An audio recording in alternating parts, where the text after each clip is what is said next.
Hey gang, welcome to another Steven Universe recap vlog. This week's episode is Joyride. And in the episode, Steven and the Crystal Gems are cleaning up the warship that they destroyed in the previous episode, Jailbreak. And they're just trying to clean up the beach, which Steven gets coaxed into hanging out with the cool kids. Buck Dewey, the mayor's son, Sour Cream, Onion's stepbrother, and Jenny, one of the pizza people. And they decide to take a joyride in the middle of the night, and they run into Peridot's escape pod. Peridot's not there, but they take pictures with it. Steven a little bit nervous, but they convince Steven to get inside of the pod, which he's able to control and do a lot of fun stuff with until he accidentally hits a certain section. I think he fixes the machine, and it becomes a death beam, or basically a death machine. And the Crystal Gems jump in to save the day, almost sending Steven back into space. Only for finally the cool kids, particularly Jenny, step in to warn the Crystal Gems that what they're about to do. They realize this, they break him out, and they're about to punish him when the cool kids step in and hey, look, he's gone through a lot of crap. Be cool, And simply, Steven finally can watch television. Yay! So the episode itself was, there's one scene that particular, I'm going to touch upon, is during the car ride. They're all kind of explaining that, they're teenagers. They're all rebels, except for Steven, who's kind of a little bit of a kid. And they're explaining their backstories. And, you got Sour Cream, who is Onion's stepbrother and Yellowtail's stepson. And Yellowtail wants him to be a fisherman, just like, himself. And, Sour Cream, who, by the way, I don't know his voice actor, but he's in, Mission Hill and a couple other shows. I love that voice. If I ever get to do a cartoon, that guy, I want him. I want him in something.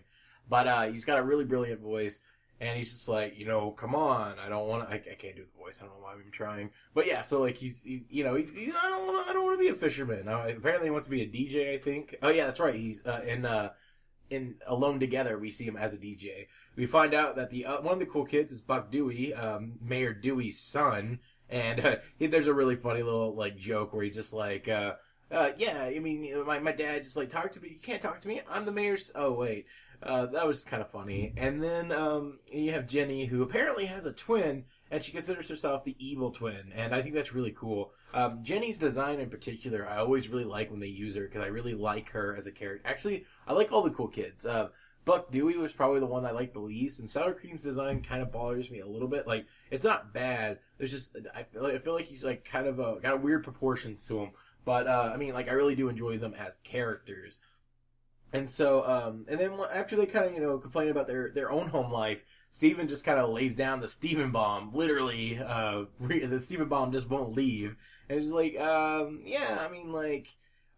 apparently I'm banned from television, and my family and myself are traitors from our home world, and, they're trying to come kill us, and I might be my mom, I'm not sure. And I think the Gems resent me for it. Oh man, that's a loaded thing. It's really, really fun because not fun. It's terrible, but it's really interesting because I've watched a couple older episodes to reference some of these things. It's oh man, I feel like I've seen that before. So let me go back and look at that old episode and how the show takes place early on, and it's just yeah, it's all kid, he's just a little kid, and, he doesn't really have that much, there's a lot of love involved, and, we slowly see a little bit of this backstory, and, what's just really interesting is to see Steven take in so much of it. Obviously, we as a viewer see that, Greg and Amethyst kind of had a rebound thing, how much of Rose not being there affects the Gems, and, how close Pearl is, and,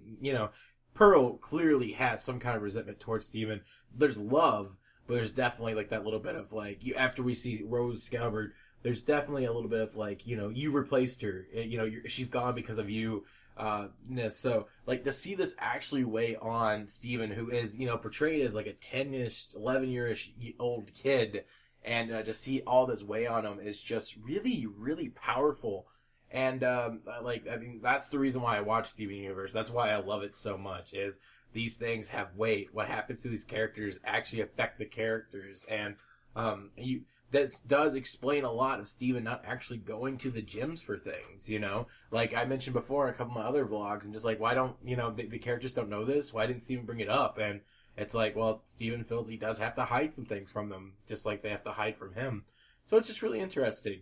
The actual episode itself, it seems that everyone's kind of like really worried about Peridot, just because we don't really know Peridot's strength, to be honest. Well, it kind of comes off after, like, compared to Jasper, I always just kind of considered her a weaker gem because of just, how she interacts. But they do take her completely seriously, and they're kind of worried about, her being around, and she is on the loose. I assumed she was on Earth. It looked like she landed on Earth from the previous Jailbreak episode, but they weren't for sure. And so we definitely know Peridot is going to be coming. We don't know how strong or, like, if she's going to be full powered or what, but she is there, and that is a threat. The actual episode itself is the cool kids do tell the gems, hey, look, lay off Steven, he might be his mom. There's a lot of stuff going on, he needs a little bit of fun in his life. And the gems do realize that they need to, kind of back off a little bit, that they are being kind of harsh on him. And, but I guess, it's cool that the cool kids are the ones that stood up for Steven, but I kind of wish there's a moment for Steven just kind of like, pop up and be like, yeah, I really wish I could talk to you guys.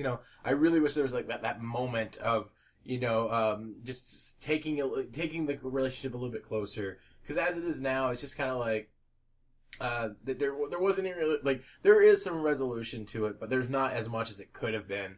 And I'm hoping that maybe in the next episode or two, Steven does talk to the gems. Because I think that's what's really needed. Because right now you're just going to keep having this, like, quiet, just friction. But I guess then again, friction and conflict is what makes stories interesting, and that's what brews stories. And I'm just really impressed of how this show is taking it and how mature it's being with these elements. Like, I've always praised Steven Universe for being a show that doesn't water down its content or try to, like, belittle its audience. It realizes that its audience are smart, and the audience, can handle this. They can handle some of these more mature moments, and gotta appreciate it.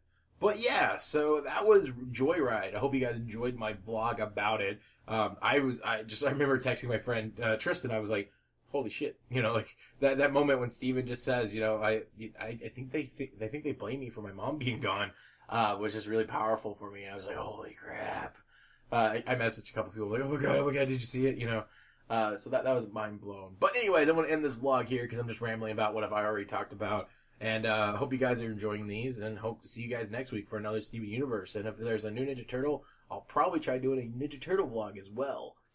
There is a podcast. I recorded it last night, and that's coming for people that missed the podcast.